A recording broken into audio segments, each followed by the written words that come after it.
नमस्कार, आपका हमारे चैनल पर स्वागत है। आज मैं फिर आपके सामने प्रतिशत यानी परसेंट के क्वेश्चन लेकर आया हूँ। चलिए देखते हैं, एक एक सवाल को सॉल्व करते हैं। पहला सवाल कहता है ए बी से 35% अधिक है तो बी ए से कितने प्रतिशत कम है। तो मान लेते हैं यहाँ पर बी आपका 100 है और ए क्या होगा 35 अधिक, यानी कि ये हो जाएगा 135। अब कहता है बी ए से कितने परसेंट कम है, तो बी ए से 35 कम है और ए से तुलना करने बोला तो ए का वैल्यू नीचे लिखते हैं और प्रतिशत में करना है तो क्या रखना है, ऊपर में 100 रखते हैं। 5 के पारा में 7 बार में, 5 के पारा में 2 और यहाँ पर 7 27 बार में, और 7 गुना 100 कितना होगा 700, नीचे आपको क्या हो जाएगा 27। अभी 27 से अगर आप भाग करते हैं 700 को तो 27 गुना क्या हो जाएगा 54 हो जाएगा। 10 में 4 गया 6 और यहाँ से 6 5 गया 1, यहाँ से 0 160। 27 का पारा 5 पढ़ते हैं तो 135 आएगा। यहाँ से 10 से 5 गया 5 और 5 में 3 गया 2, यानी 25.25/27%। ये आपका एक नंबर सवाल का आंसर आ गया। आगे बढ़ते हैं। एक वस्तु के मूल्य में 25% की वृद्धि होने से खर्च समान रखने के लिए उपभोग में कितने प्रतिशत कमी करनी पड़ेगी। चलिए, तो वस्तु का मूल्य मान लिया जाए 100 है और उपभोग मान लिया जाए कि उपभोग भी आपका 100 ही है, ठीक है। अब मूल्य में 25% की वृद्धि होगी, यानी कि मूल्य आपका 125 हो जाएगा। उपभोग को कम करना पड़ेगा क्योंकि खर्च नहीं बढ़ाना है, ठीक है। तो 100 रखते हैं, यहाँ से 100 करते हैं। 100 के लिए उपभोग 100, 125 के उपभोग को कम करना है, यानी कम वाला ऊपर और ज्यादा वाला नीचे लाना होगा। 25 के पारा में 4 बार, 25 का 5 बार, 5 के पारा में 20 बार में और 20 चौका 80, यानी पहले का उपभोग 100 आप देख पा रहे हैं और आपका उपभोग कितना 80, यानी कमी कितना हो रहा 20% की कमी हो रही है। चलिए अगला सवाल देख लेते हैं। सवाल नंबर 3 कहता है एक अगर क्रय मूल्य पर 40% लाभ है तो विक्रय मूल्य पर कितना प्रतिशत लाभ होगा। देख लेते हैं। मान लीजिए प्रॉफिट है आपका 44, ठीक है, दिया हुआ, और सीपी कितना है आपका, मान लेते हैं 100 है तो एसपी कितना हो जाएगा 144, यानी आपका लाभ और ये क्रय मूल्य और ये आपका विक्रय मूल्य।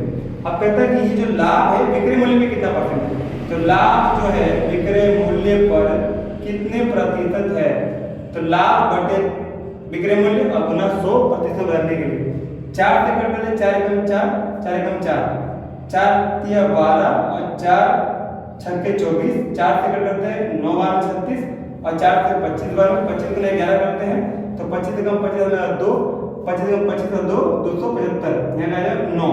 9 से भाग करते हैं तो आपका 9 तिया 27, यानी 30 आएगा और 5, यानी कि 30.5/9% आपका आंसर आ जाएगा।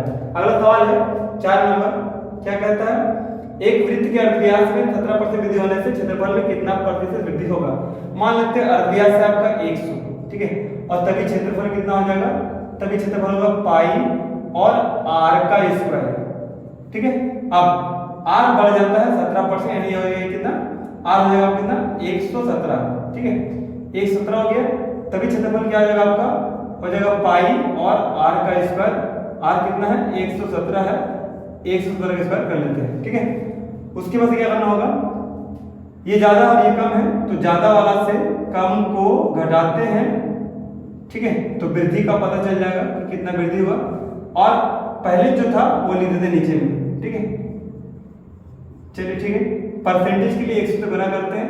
अब क्या करना होगा, पाई को कॉमन लीजिए, 117 का स्क्वायर करना होगा, 117 का स्क्वायर करना होगा। 7 से 49, 7 में 4, 7 और 4 11, हाथ में लगा 1, 7 और 1 8 हो जाएगा। चलिए 7 1 1 और यहाँ से 7 1 1 9 8 16 1 1 2 3, यहाँ आ जाएगा 13,689, ये आ जाएगा।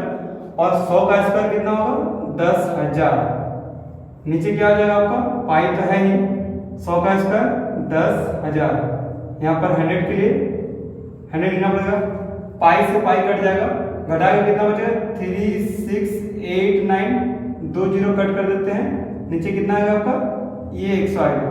तो 2 घर के बाद आप दशमलव बैठा करके 36.89% आंसर निकाल सकते हैं, ठीक है।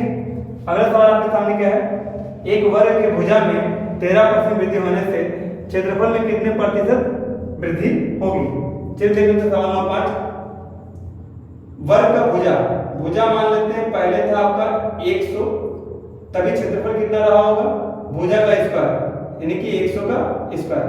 अब भुजा कितना हो जा रहा, अब आपका भुजा हो जा रहा 13% वृद्धि करके 113, तब क्षेत्रफल क्या हो जाएगा, फिर से भुजा का स्क्वायर यानी 113 का स्क्वायर। अभी क्या करना होगा, 113 का स्क्वायर से 100 का स्क्वायर माइनस करेंगे और नीचे क्या रखेंगे 100 का स्क्वायर, क्योंकि 100 का स्क्वायर पहले आया हुआ है। और यहाँ पर आपको क्या रहेगा, परसेंटेज के 100 से मल्टीप्लाई करते हैं। अब 113 का गुना 1 करते हैं तो आपका क्या आ जाएगा, 3 3 का 9, 3 एकम 3, 3 एकम 3 और 3 1 1, यहाँ से 3 1 1, 9 6 7 2 1, ये आ गया आपका 12,769 और यहाँ तक आ गया क्या 10,000 100 का स्क्वायर। ठीक है, नीचे आपका आ जाएगा 10,000, ठीक है, और यहाँ पर 100 आ जाएगा। परसेंटेज माइनस करते हैं तो 2,769 आता है और यहाँ से 0 कट करते हैं, नीचे कितना आता है 100 आता है, 10.2 घर के और बढ़ा देते हैं, 27.69% आपका आंसर आ जाता है। आशा करते हैं आपको समझ में आया। धन्यवाद।